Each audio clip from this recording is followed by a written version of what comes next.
Selamat pagi anak-anak. Pagi ini kita bertemu dalam pembelajaran tema 2, subtema 2, PB 4 untuk kelas 6. Adapun tujuan pembelajaran pagi ini, yang pertama kalian mampu mengidentifikasi ciri-ciri kalimat efektif menggunakan aspek adik Simba pada teks bacaan. Dan yang kedua, kalian mampu mengidentifikasi dan menuliskan contoh manfaat persatuan dan kesatuan dalam kehidupan masyarakat. Nah, anak-anakku, tahukah kamu para pahlawan juga bersatu dan bekerja sama melalui cara diplomasi dengan tujuan untuk mendapatkan pengakuan kedaulatan kemerdekaan bangsa kita. Nah, upaya mempertahankan kemerdekaan Indonesia tidak hanya dilakukan melalui pertempuran saja, namun juga dilakukan melalui beberapa jalur diplomasi, perjanjian, dan perundingan, seperti perjanjian Linggarjati, perjanjian Renville, Rumroyen, dan KMB. Nah, mari kita belajar tentang perjanjian-perjanjian melalui jalur diplomasi.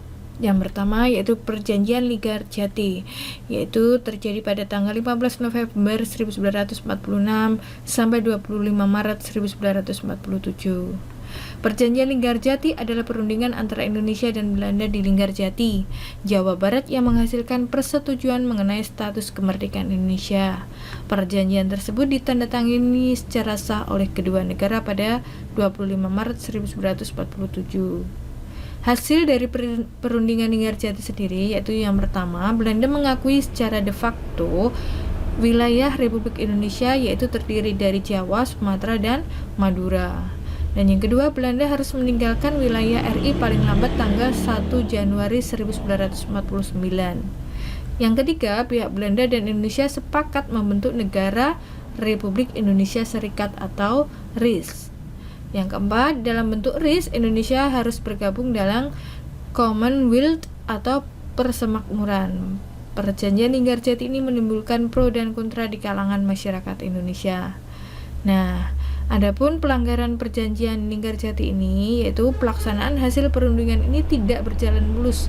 Pada tanggal 20 Juli 1947, Gubernur Jenderal H.J. Van Mook akhirnya menyatakan bahwa Belanda tidak terikat lagi dengan perjanjian ini. Pada tanggal 21 Juli 1947, meletuslah agresi militer Belanda 1. Jadi, Belanda mengingkari dengan hasil perundingan Linggarjati ini, sehingga meletuslah atau terjadi agresi militer Belanda 1. Selanjutnya, diplomasi tentang perjanjian Renville yang terjadi 8 Desember 1947 sampai 17 Januari 1948. Nah, perjanjian ini dilakukan antara Indonesia dan Belanda. Perjanjian ini ditandatangani pada tanggal 17 Januari 1947 di atas kapal perang Amerika Serikat atau USS Renville yang berlabuh di Pelabuhan Tanjung Priok, Jakarta. Perundingan dimulai pada tanggal 8 Desember 1947. Perundingan ini ditengahi oleh Komisi Tiga Negara atau KTN. Siapa saja anggota KTN itu? Yaitu Amerika Serikat, Australia, dan Belgia. Hasil perundingannya, yang pertama, Belanda hanya mengakui Jawa Tengah, Yogyakarta, dan Sumatera sebagai wilayah Republik Indonesia. Yang kedua, disetujuinya sebuah garis yang memisahkan wilayah Indonesia dan garis pendudukan Belanda. Yang ketiga, TNI harus ditarik mundur dari wilayah-wilayah kantongnya di wilayah pendudukan di Jawa Barat dan Jawa Timur. Nah, nanti kalian bisa melanjutkan sendiri membaca tentang perjanjian-perjanjian yang lainnya, yaitu seperti perjanjian Rumroyen dan KMB.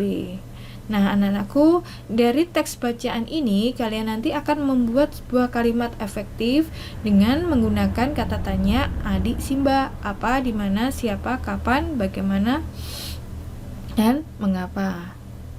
Nah, untuk itu kalian nanti bisa menuliskan di sini. Misalkan di sini di tengahnya yaitu tentang perjanjian yang pertama tadi yaitu Linggarjati. Nah, mungkin di sini apa yang dibicarakan dalam perjanjian Linggarjati. Kemudian mengapa diadakannya perjanjian Linggarjati dan siapa saja yang menjadi peserta dalam perundingan Linggarjati.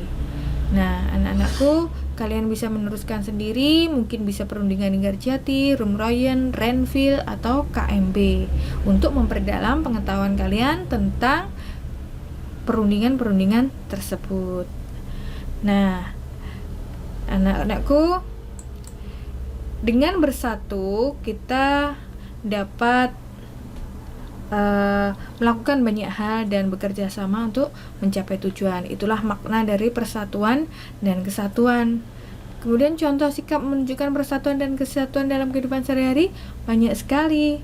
Contohnya saling tolong menolong, ada juga gotong royong, dan contoh sikap itu harus kita terapkan dalam kehidupan sehari-hari. Nah, manfaat persatuan sendiri apa? Manfaat persatuan sendiri yaitu dapat mencapai tujuan yang diharapkan. Kemudian persatuan dan kesatuan akan menciptakan kerukunan. Serta apabila terdapat pekerjaan yang susah atau berat, maka akan menjadi ringan. Nah, anak-anakku, itu penjelasan dari Ibu untuk di pagi hari ini. Selamat belajar untuk memperoleh pengetahuan dan semoga bermanfaat. Sampai jumpa.